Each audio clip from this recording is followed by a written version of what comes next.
Welcome back to day 2 of our related rates problems and setups. I actually contemplated not making a video for today or tomorrow, but I really thought you guys might enjoy A, of course, my soothing voice talking you through this, but B, a little bit more guidance than just reading typed out notes. And I think today is fairly important because our related rates problems usually show up in, I'd say, 3 categories. The related rate is probably talking about A, the Pythagorean Theorem, B has to do with similar triangles, or C is other. And the other, of course, is very tough to predict, and I gave you a couple yesterday, and you'll get a couple more tomorrow that don't really fit either of these categories. But I'd say that these two, especially for today, are the most common, and so they're probably worth hearing somebody talk you through it. So we're really going to do 2 problems today, 2 problems on the Pythagorean theorem, though of course part 2 a la Mr. Grant has 3 parts, and then 2 problems on similar triangles. So we might as well jump right into it. First problem. One rainy day, a girl breaks up with her boyfriend after being together for an ever so long time. It actually felt like an eternity. In real world time is 3 months, but in high school that seems like a long time. And of course they decide to separate at the place where everything about them began. We could maybe call it the origin of their love. Math pun right there, because we're going to use the origin as their starting place. The boy begins to move north, crying and running at a rate of 5 feet per second. The girl's walking due east at a rate of 2 feet per second, pondering if she's made the right decision. Spoiler, she did, because, sorry, high school boys, ooh, be careful. And the question becomes, how fast is the distance between them increasing, literally, not figuratively, that's already far apart, 6 seconds after they start down their paths to a new life? Well, let's go ahead and try to break this down here. As before, we're going to go through our checklist of related rates. And again, if you have a better way to do this, that's totally fine. This just really helps me organize my thoughts. So we're going to start with the rate or rates that we know, because many of the problems today aren't just going to give us one rate. They're going to ask for an equation that might relate 2 or 3 rates together. So what do we know? We should probably go back through and look for that rate. A boy begins to move north, crying, like a boy, at a rate of 5 feet per second. Love that. Okay, so the boy is moving north. Now, it actually might make sense to draw a picture for this first, and I think I might need this whole box. So I'm actually going to cheat and use my infinite paper and draw a picture over here. So I try to relate everything back to a coordinate plane. I think that makes a little bit more sense. Here is the origin of their love. Right, this is where they start. And the boy is running due north. And let's be very stereotypical. We'll make the boy blue here. The boy is moving due north. Okay, and he's moving at a rate of 5 feet per second. So I'm going to call the boy y. And there's a y in boy, so that kind of makes sense. Plus, it's the y-axis. Why not? So we know that the boy's distance is changing over time at a rate of 5 feet per 1 second. Cool. The girl, and you might hear my dog squeaking toys in the background. Decided, of course, that 8:45 at night is the right way to go. The girl's walking due east at a rate of 2 feet per second. So we'll make the girl this pretty little purple color, again stereotyping a bit, and we're going to call the girl's distance x. Maybe we can make a joke about X chromosome or something like that. Either way, we are going this way, and the girl has a rate of 2 feet per second. So this is going to be dx dt. Maybe I should do this down here. So we know that dx dt is equal to 2 feet per 1 second. It's also worth noting that these are both positive derivatives, positive slopes, because each slope is increasing the distance from the origin. All right, what else? I think that's the only other rate that we get here. So then I think we move on to our want. The want in this problem is honestly pretty tricky. So the want over here says, how fast is the distance between them increasing? Well, we can tell the boy is running faster than the girl in this case, 5 feet per second, 2 feet per second, but we don't know exactly how far. I mean, after 1 second, the boy is at 5 and the girl's at 2. And we could measure that distance because that's a right triangle. However, after 2 seconds, of course, the boy would be at 10 and the girl's only at 4. right? And we can measure that distance. But the idea is the distance is ever changing. If we wanted 2.5 seconds, something like that, we don't really know. I do know, however, the boy is going to be moving faster than the girl, so maybe I'll just call this line the distance between them.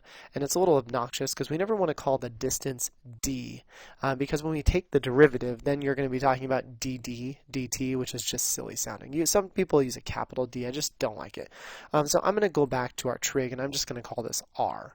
You could call it c for Pythagorean theorem, something like that. Either way, I'm going to call it r to represent the distance between the two of them. And of course, that's measuring. If we hit pause on our Adam Sandler click remote, they are pausing right here, and we would, of course, quickly measure that distance. So we want to know, though, how fast is that distance changing?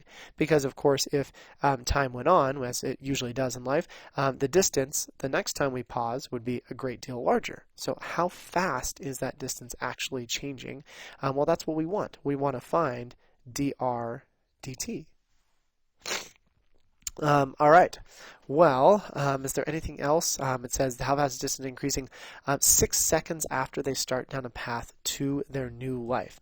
So this is a weird one because it's going to be when the time equals 6 seconds.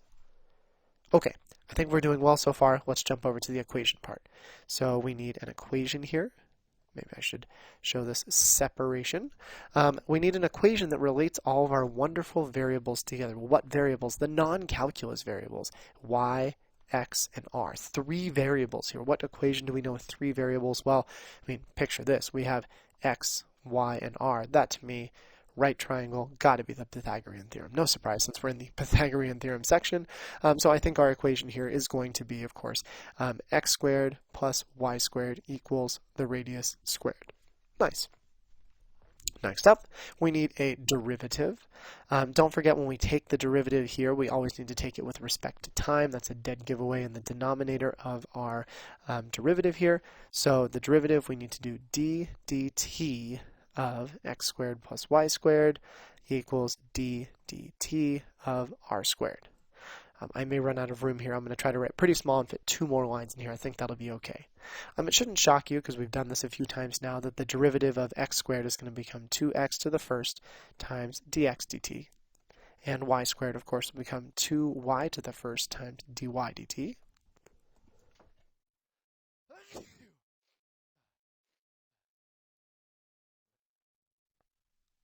All right, and then we have 2r to the first times dr dt.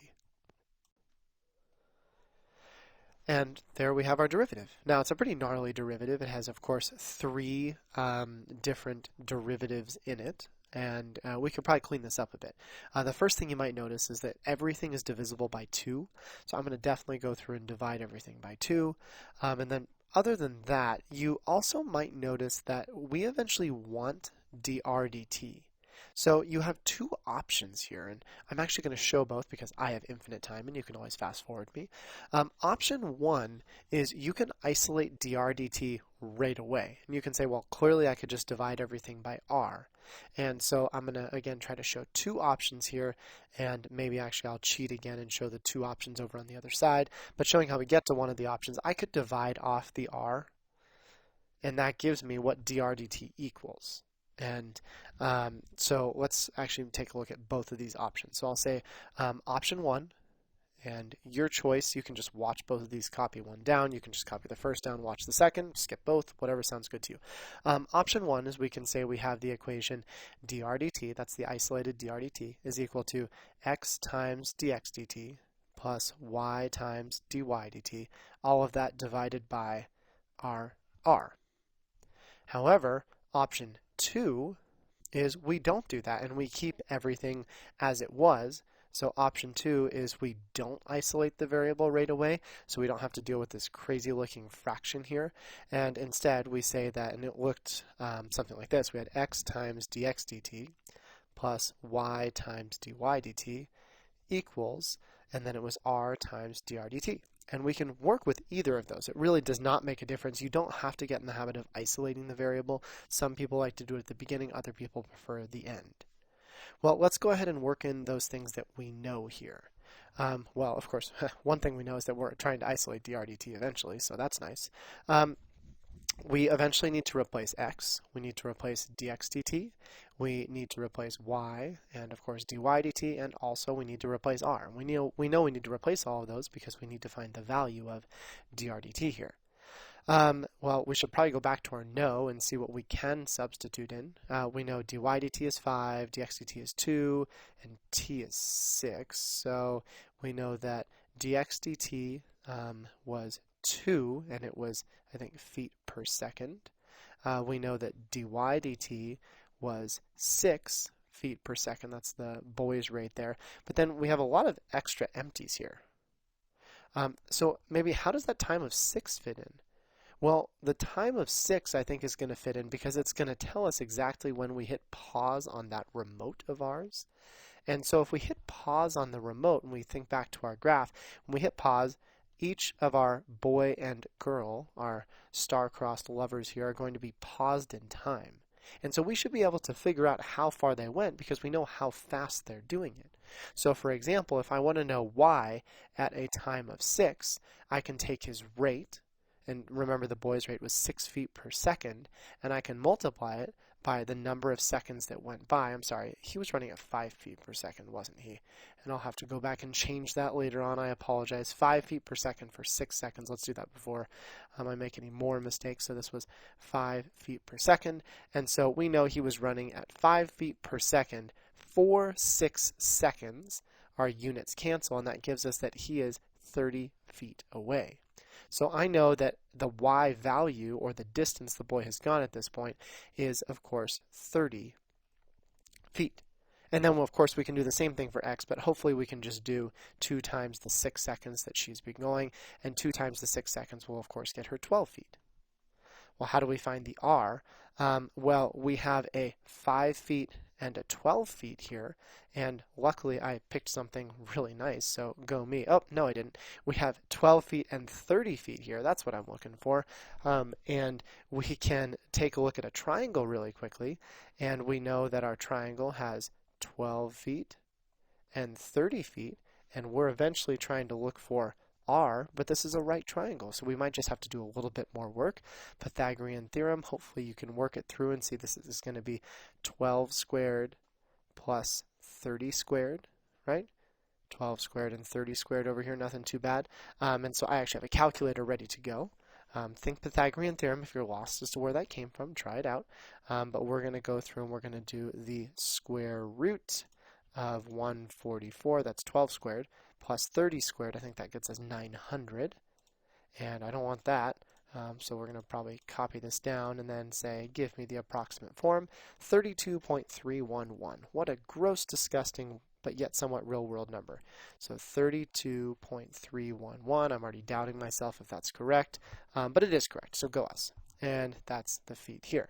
So that is the distance currently between them, 32.311 feet.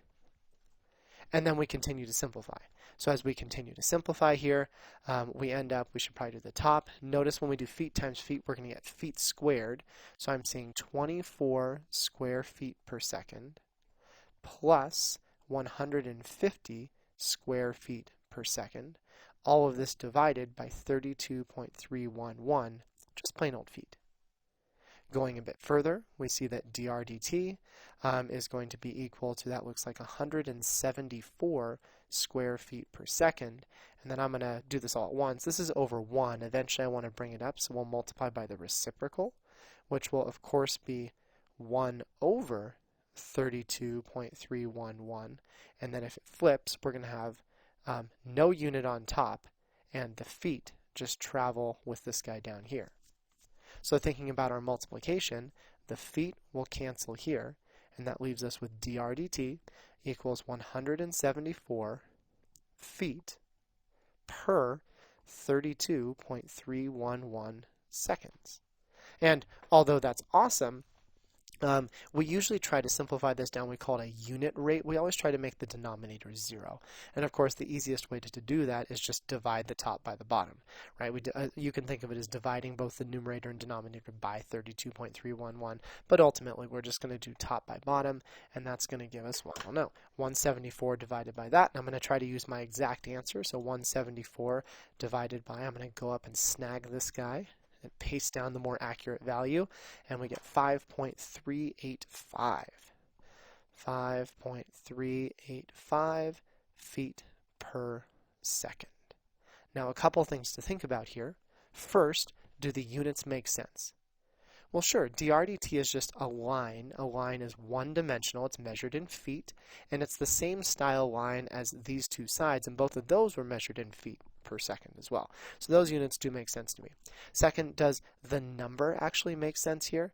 And well, I think it does, because through the Pythagorean theorem, if one rate was 2 and one rate was 5, shouldn't the third rate be larger than the other two? The Pythagorean theorem means the hypotenuse grows faster. Yeah.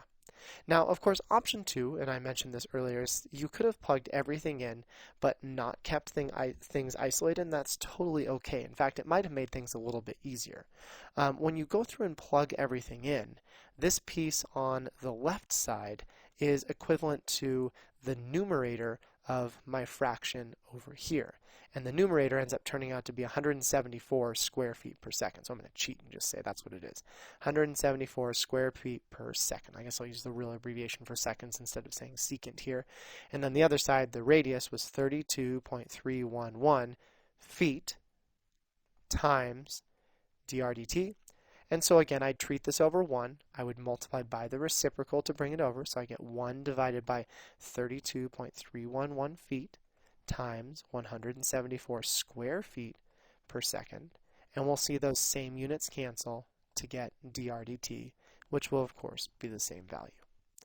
Sometimes the question gets asked, wait, couldn't we just do the Pythagorean theorem with these two values? And the answer is yes. In this case, you absolutely can. I think if you do, and let's double check right now. If we do 2 squared plus 5 squared and square root it, let's see if we get that.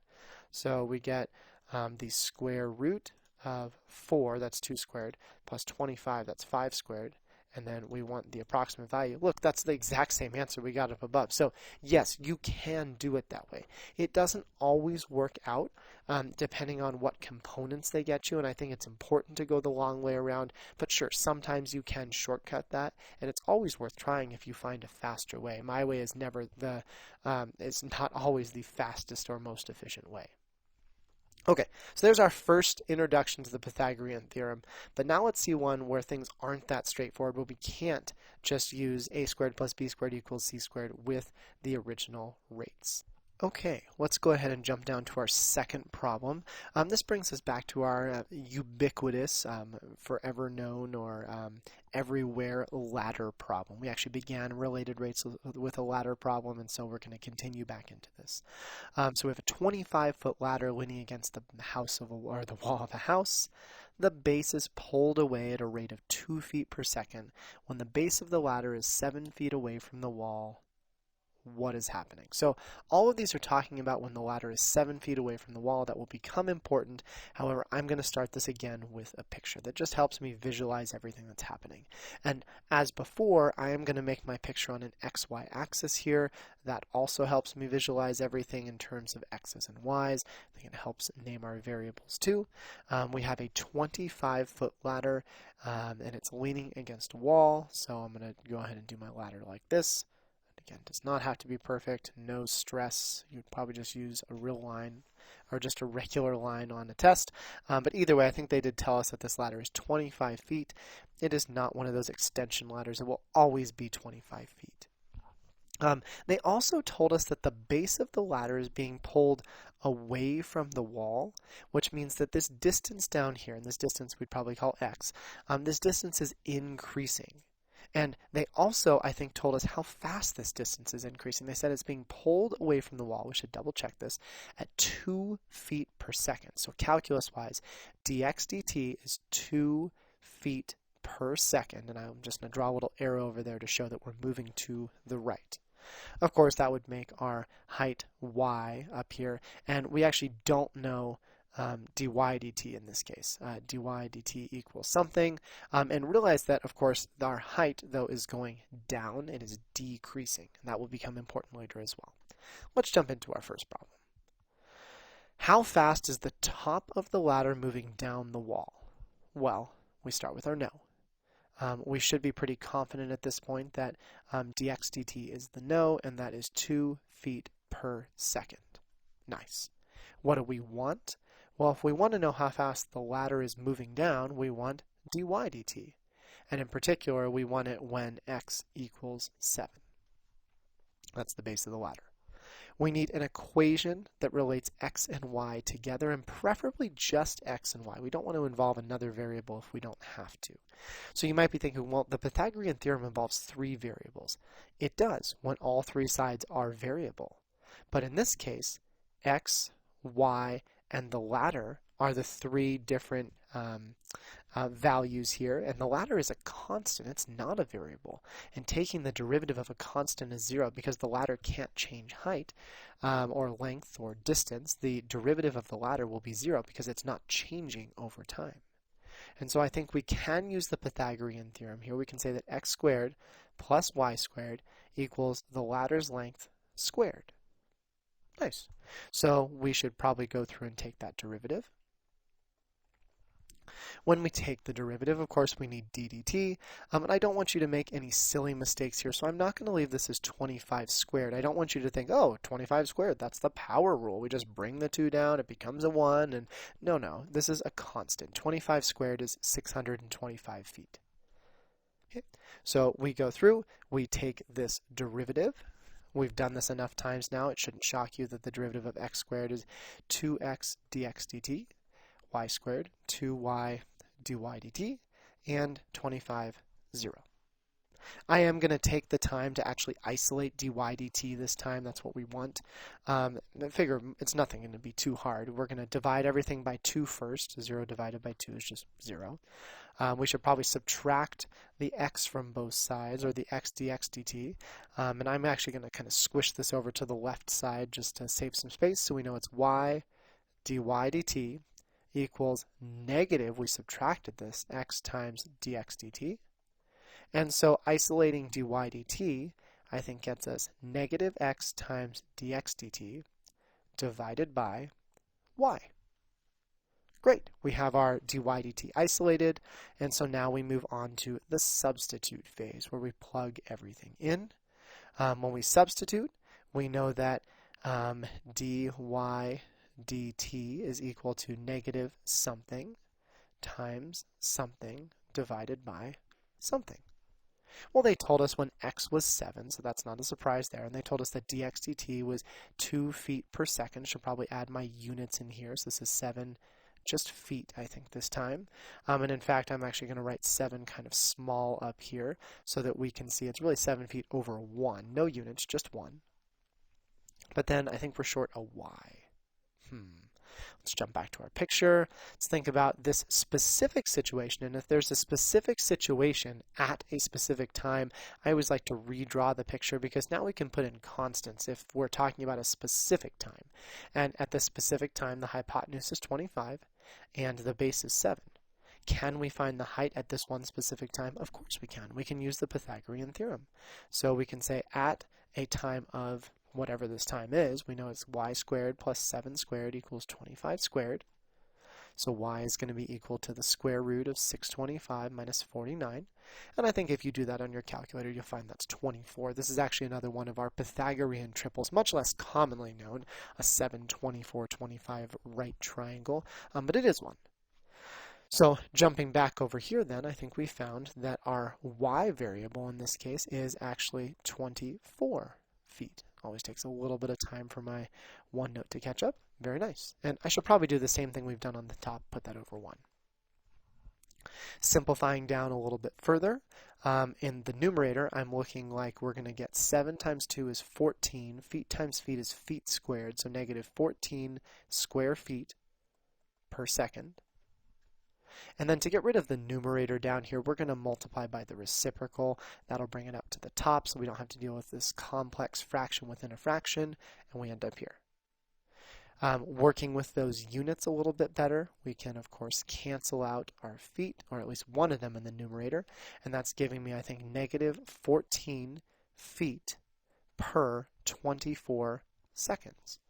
And although that's fine, we should probably simplify a bit, at least divide by 2, negative 7 feet per 12 seconds. And that's about as far as I think we'd want to go. You could divide it, but it's not going to go in nicely, so why bother with a decimal? One thing to discuss is, does this answer make sense? And I think it does. In particular, if we're saying that this is negative 7/12, so dy dt was negative 7/12 feet per second, that makes sense because our distance is decreasing. So if we're measuring the rate that something is decreasing, a decreasing slope is always negative. So we should get something negative here, and we did. All right, moving on to our second one. How fast is the area created between the ladder and the wall changing? Ooh, this is a new twist. Looking over here, we know that the area is this inside piece. So if I wanted to shade it in, right, it's everything over here. And we want to know how fast is that area changing. This is two-dimensional, right? It involves two different dimensions, these guys over here. So I should expect some sort of square units in my answer. Let's get to it. So we know, well, what do we know? We know dx dt is equal to 2 feet per second. I'm actually going to leave a little blank here because I think there's more that we know, and we're going to jump down to the want. We want dA dt. We want to know how fast the area is changing when x equals 7 feet. Now, if this is when x equals 7 feet, isn't it also valid that we know dy dt? Because that's also when x equals 7 feet. And yes, we do. So I'm going to throw that in here as well. Dy dt equals, it was negative 7 feet per 12 seconds. I like putting that in there too because we might need to relate all of those together. Actually, spoilers, we have to relate all of those together because I don't know a nice way to just relate x to the area for a triangle. And speaking of, we should probably jump over to our equation here. Our equation needs to relate two or more of these variables. Definitely needs to have a, and it could have just x, or it could have x and y, since we know something about both of them. Well, we should hopefully remember something about area of a triangle. The AP exam does expect you to know how to find any two-dimensional area of a triangle. Area of a rectangle, area of a circle, area of a trapezoid. That comes in handy next semester, and so on and so forth. Well, a couple things to remember. I bet you know that the area of a rectangle is base times height. If you cut that in half, then shouldn't it make sense that the area of a triangle is 1/2 times the base times the height? And that is indeed the area of a triangle, so I think that'll be our equation here. Area equals 1/2, but the base of my triangle is just x, and the height we called y. Okay, derivative time. If we go through and take this derivative, it is again, of course, with respect to t, so d dt of a and d dt of 1/2 times x times y. Now, d dt of a isn't anything bad. We know that, of course, that's just dA dt. D dt of 1/2 times x times y has some issues. In particular, there's a lot of multiplication there. I'm definitely expecting to use a product rule for the x times y, but the 1/2 is just a multiplying constant, a scalar. So I think that 1/2 is just going to sit this derivative battle out and kind of just wave to all the derivatives going on inside. Like, hey guys, you do you, I'm just going to hang out here. So let's take a look at our derivatives. Product rule, do the derivative of x first. Lovely. Keep y the same, I can do that. And then we, of course, need to keep x the same, and that one's not too hard. And then the derivative of y is, of course, going to become dy dt. Everything's with respect to t, so nothing too terrible. There's my derivative. Let's get down to the substitution part. When we substitute, we're going to be careful with those units. And I think you'll notice when I substitute, if there's a fraction like this and there's a number next to it, I'm going to write the number up to the top of the fraction so we can always put that invisible 1. I find it helps me keep track, especially of the units as we go through. So dA dt, the change in the area over time, is 1/2 times, okay, dx dt. Let's see what we remember. Dx dt, I think, was 2 feet per 1 second. And then y, in this case, I think we found in the last problem, y was something like 24 feet plus, and then x, x I think was 7 feet, wasn't it? And then dy dt, that's what we found in the last problem over here, and so that one gives us our -7 feet per 12 seconds. And again, notice how I lined all of this up so that it's really easy to put over ones in here and see all the fraction multiplication that's going on. Okay, as we go through, we get dA dt. I'll clean this up a little bit, but there's not too much I'm going to do here. I'm going to do more on the calculator. I get 48 square feet per second minus, that negative is going to come out, 7 times 7 is going to be 49 square feet per 12 seconds. And I am extremely confident I don't want to do the rest of this. We're going to keep track of the units. We're doing feet squared minus feet squared. I don't know where my other f for feet squared went, like that. So I'm very confident that dA dt, whatever it works out to be, is definitely going to be in square feet per second, and that should make sense. Area is a two-dimensional unit. But let's see what we can do. We have 1/2 times 48 minus 49 twelfths. Remember all those numbers and tell me when I forget them, please. So we have 1/2, good, times, and then it was 48 minus the fraction 49 over 12. That looks pretty good too. 527/24. So 527/24 square feet per second, or if we extend this across, it means every 24 seconds the area grows by 527 square feet. If we wanted this as a decimal, then that way I can put my square feet per second over here. We're just going to jump back and say, excuse me, I would like to bring down this fraction and show me that as a decimal, 21.958. 21.958 square feet per second, or for every 1 second, the area grows by approximately 22 square feet. Not bad. Let's tackle our third. The third one is a little different yet again. How fast is the angle between the top of the ladder and the wall of the house changing? Let's get rid of this area. That's a little confusing. Between the top of the ladder and the wall of the house, that's this little red guy that I just drew up here. I think we actually probably have a variable we usually use to represent angles, and isn't that the variable theta? Right? Theta measures this angle. Now, I'm pretty confident that as the ladder drops down, let's say that as the base is being pulled away, think about this angle, theta here. That's going to be much larger, right? Eventually, this is going to grow to like 90 degrees when it goes straight out. So I'm pretty sure that the angle theta is going to be increasing, but the question is, how fast? So here we go again. We are going to talk about what we know, and we know a couple things here. We've talked about it before. We know that dx dt is equal to 2 feet per second. We also know that dy dt is equal to -7/12 feet per second. And I think that's probably good for now. Okay, well, what do we want? And this is a weird one.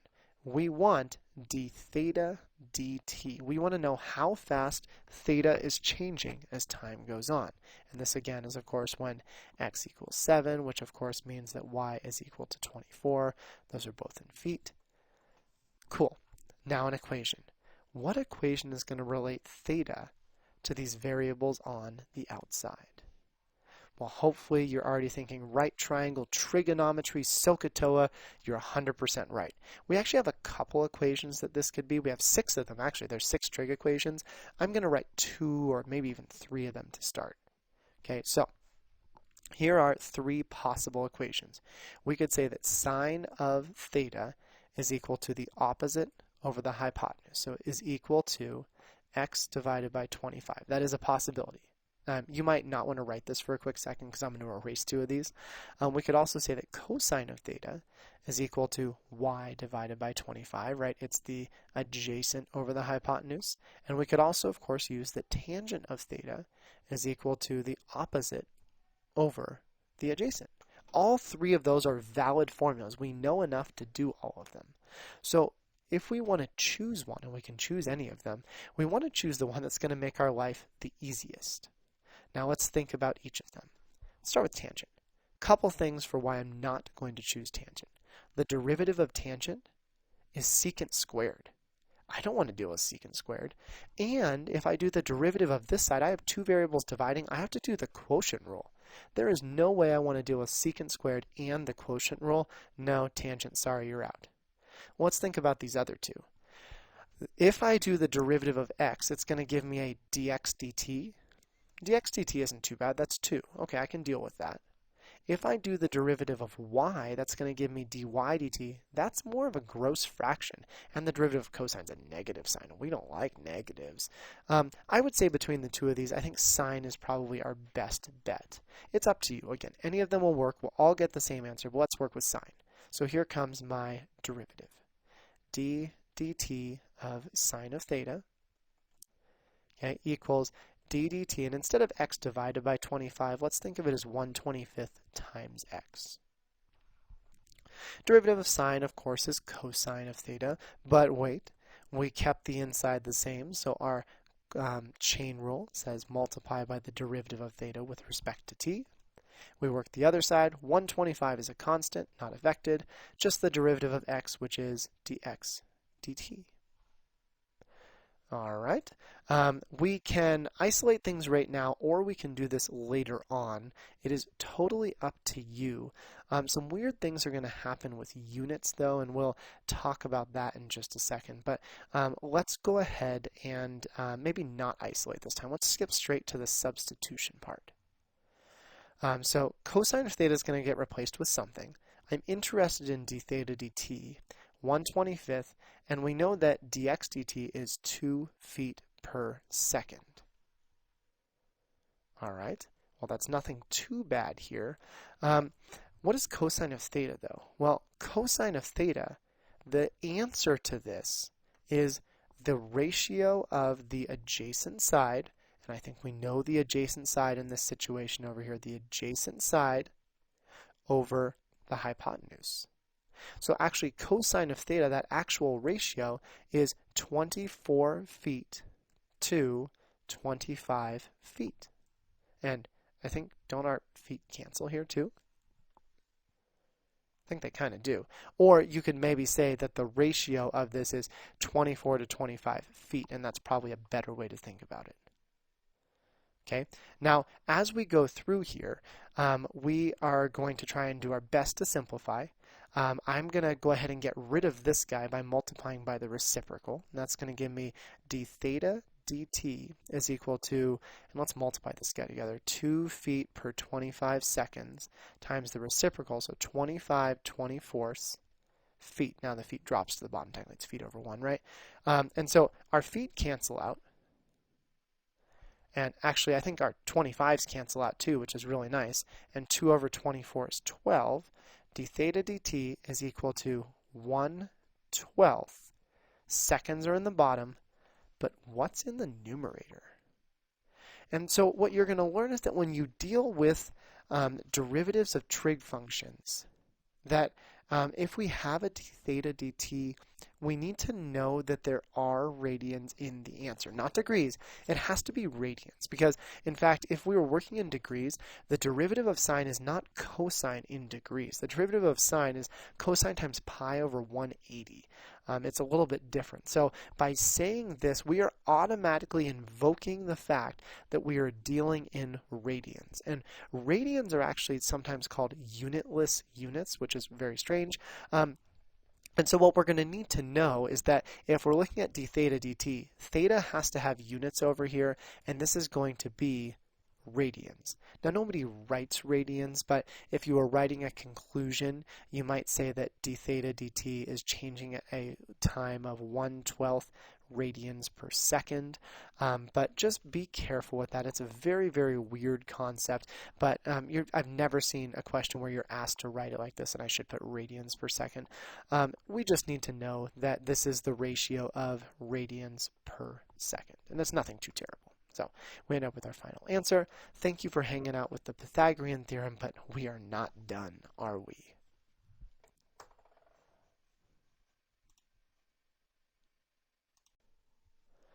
And we're back with similar triangles. Now, similar triangles aren't nearly as involved in terms of the tons of work for the Pythagorean theorem, but there is one tricky step that makes them worth talking about. So let's try to work through this. We can see what's going on. We'll talk a little bit more about formulas and what we need to do. So, sand falls from an overhead bin. I don't know, whatever the bin is going to look like. Maybe it's like a cute little cylinder up here. Sure. Do cylinders hold sand? Well, they do now. It's holding lots of sand. Right here are all my little specks of sand. Cool. Yeah, I'm sure this is the world's best drawing. Awesome. And what they're doing is it's falling. So let's say that there's some little opening down here, and the sand is falling out, and it's landing in a pile. But the pile is a conical pile. So we have, and actually I should make this a pretty darn big drawing, we have a conical pile that looks something like this. I'm making it solid and a little bit larger just so we can see what happens. But that actually kind of makes sense. When you drop a lot of sand, you can try it from your hand. It does actually end up piling up in something kind of like a cone. It doesn't have these nice straight sides, but this is our conical pile. And the conical pile has a couple things that are important. First, it has a radius down here, of course, and a height over here. The height is always straight up and down. This is known as the slant height. Sometimes it's called L. Has a height and a radius, and it also gives us a relationship, and I'm going to write this because we'll need it later, where the radius is always 3 times the height. And also, the height of the pile is increasing at a rate of 2 centimeters per second when the pile is 12 centimeters tall. At what rate is the sand leaving the bin? And also, they give us this random formula for volume, and I'm going to write that down too so I don't forget it. 1/3 pi r squared h. And of course, all that is a circle times a height. A circle times a height is a cylinder. It actually is that shape.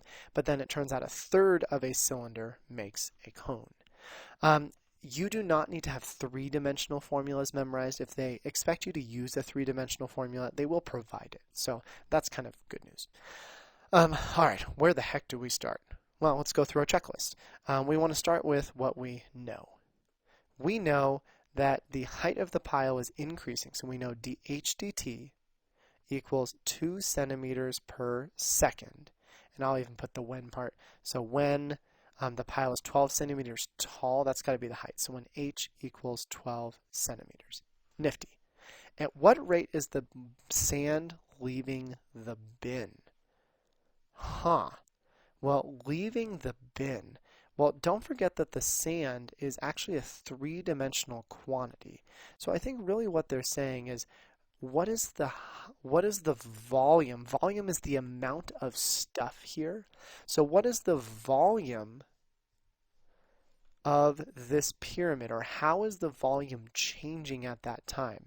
And you can think of it 2 ways. Either the volume of the cone, I said pyramid, the volume of the cone is increasing, or the volume of this whatever bin, we don't know what the bin shape is, or the volume's bin is decreasing. It doesn't matter. It's happening at the same amount.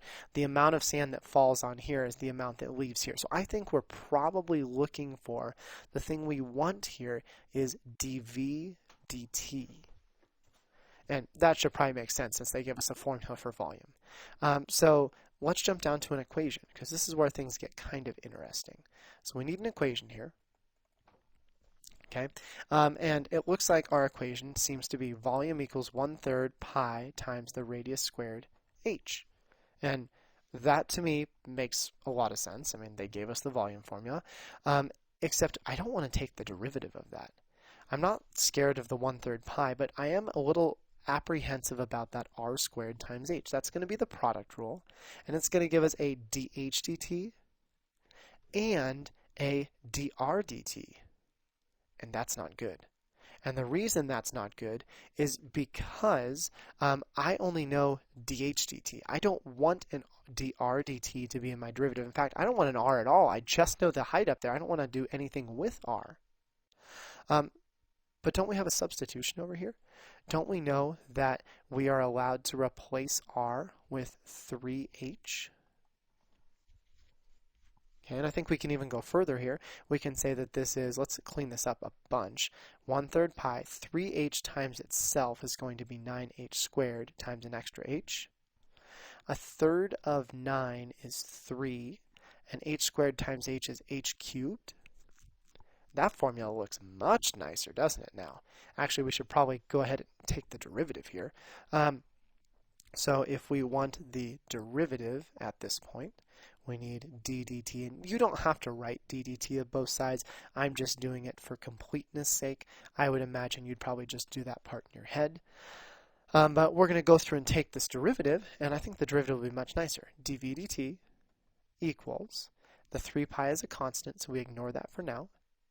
And this becomes 3h squared, but wait, we kept h the same, so the chain rule strikes again, times dh dt. Well, moving up here, we have a substitution step. So I'm going to go ahead and do my substitution step. We are trying to find dv dt. And so I think we could actually even clean this up a little bit because we have a 3 times 3 in here, don't we? That's going to give us 9. So we have 9 pi times something squared, we need more space for my units, times something squared times something at the end. Well, they told us when the height is 12, so that's not that bad. And they also told us dh dt is 2 centimeters per second. Nice.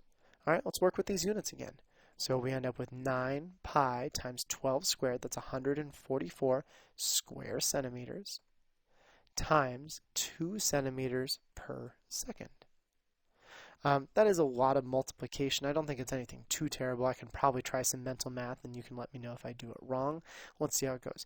We have 9 times 144 first. Actually, I'll keep track over off the side. 9 times 4 is 36. 9 times 4 is 36. Carry the 3 to get 39. 9 times 1 is 9. Plus 3 is 12. And then, of course, we need to multiply by the 2 that's at the end.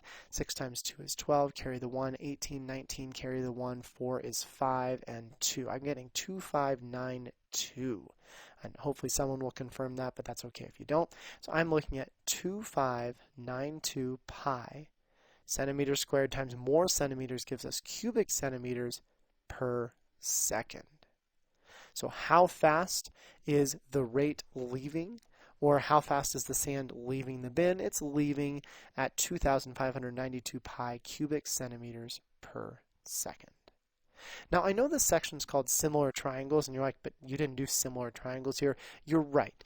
This problem can be done with similar triangles. You can set up a secondary triangle, but we really don't have to in this case, and so I'm not going to take you through it.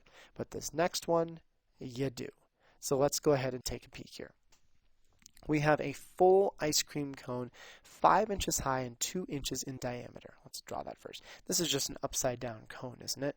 Looks something like this. That was a little crooked. Something like this. There we go. That's much better. We know it's 5 inches high. And I'm going to go ahead and measure the height off on the side just so I don't spoil the rest of what's in here. And we also know that it's 2 inches in diameter. So I'll do that at the top. So going straight across, we know that this is 2 inches like so. And the worst thing ever is happening to this because I love ice cream, but sadly, this ice cream, and let's call it mint, this ice cream is leaking out of the bottom. This is a sad, sad day for the ice cream. Okay, it's leaking at a rate of 1/3 cubic inches per minute, and they say at what rate is the height of the ice cream changing when the ice cream measures 3 inches high? Okay, here we go. Let's start with the know. We know a rate. They gave it to us right in the middle. I'm going to do this in green. They gave us a rate of 1/3 cubic inches per minute.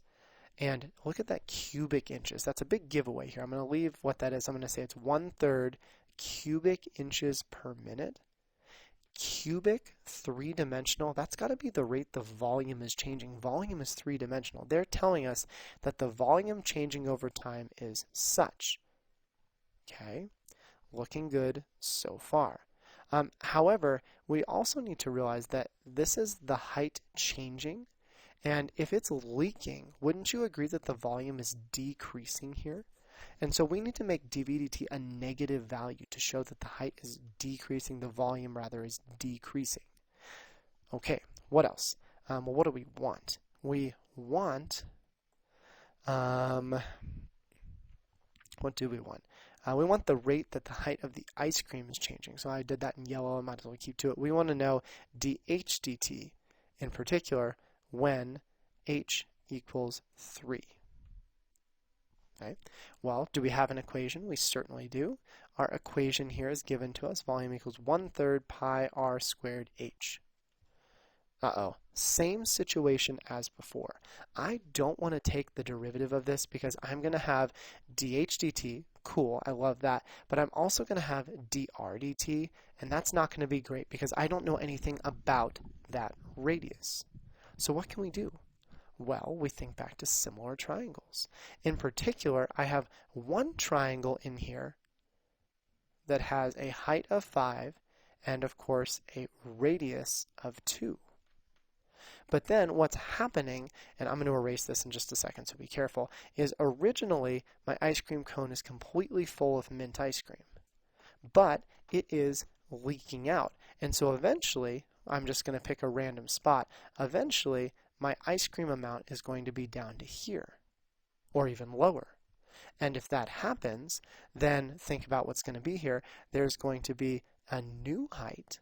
I don't know what it is. We'll just call it a height, and a new radius.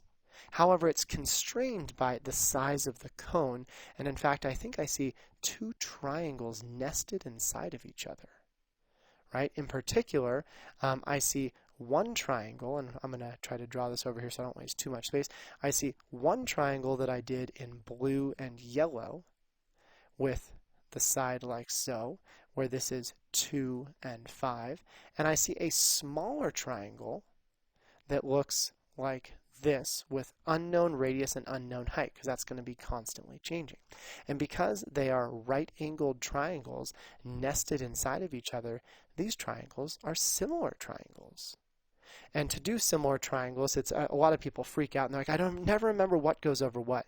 It doesn't matter what goes over what, as long as you're consistent. For example, if you wanted to do the ratio of r to 2, we could say r goes to 2. Well, I did the small triangle's radius over the big triangle's radius, so I need to do the small triangle's height over the big triangle's height. Easy enough.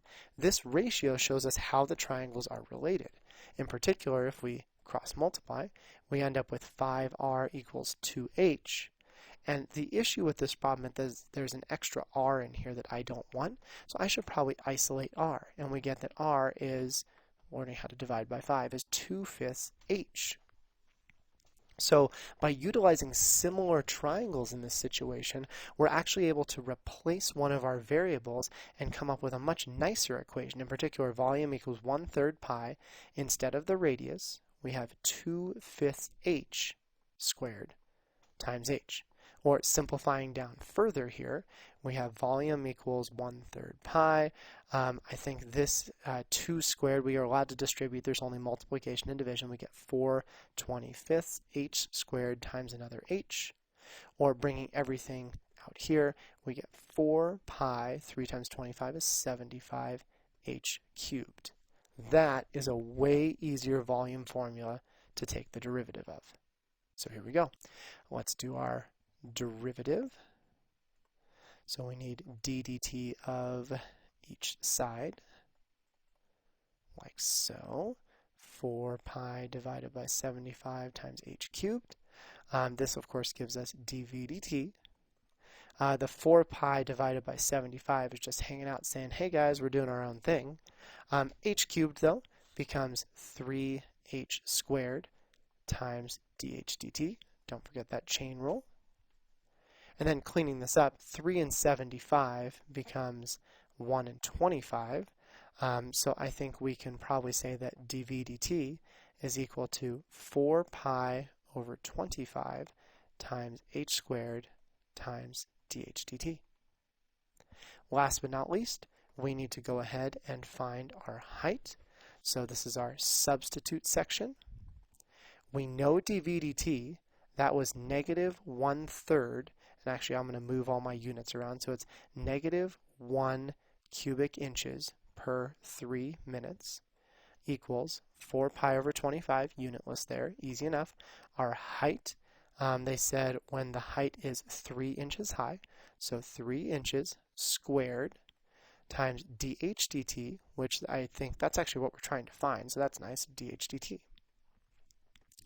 Cleaning this up slightly, negative 1 cubic inches per 3 minutes equals, this is going to be 9 square inches. 9 times 4 is going to give us 36 pi square inches divided by 25 times dh dt. To isolate dh dt, and I'll keep it on this side, we're going to multiply by the reciprocal to bring everything over.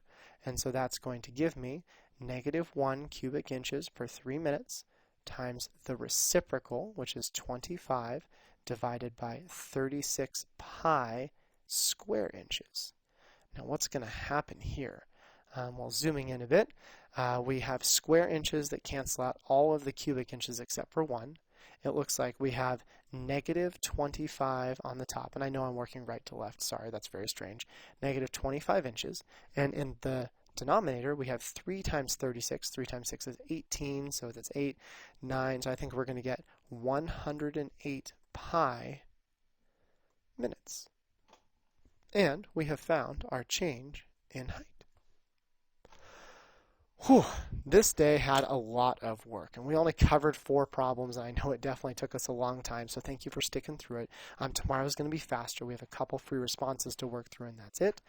So please let me know if you have any questions. I think we did a really nice job covering our Pythagorean Theorem and similar triangles. You can impress your friends with the amount of math that we did, and try not to scare them away from this class too quickly.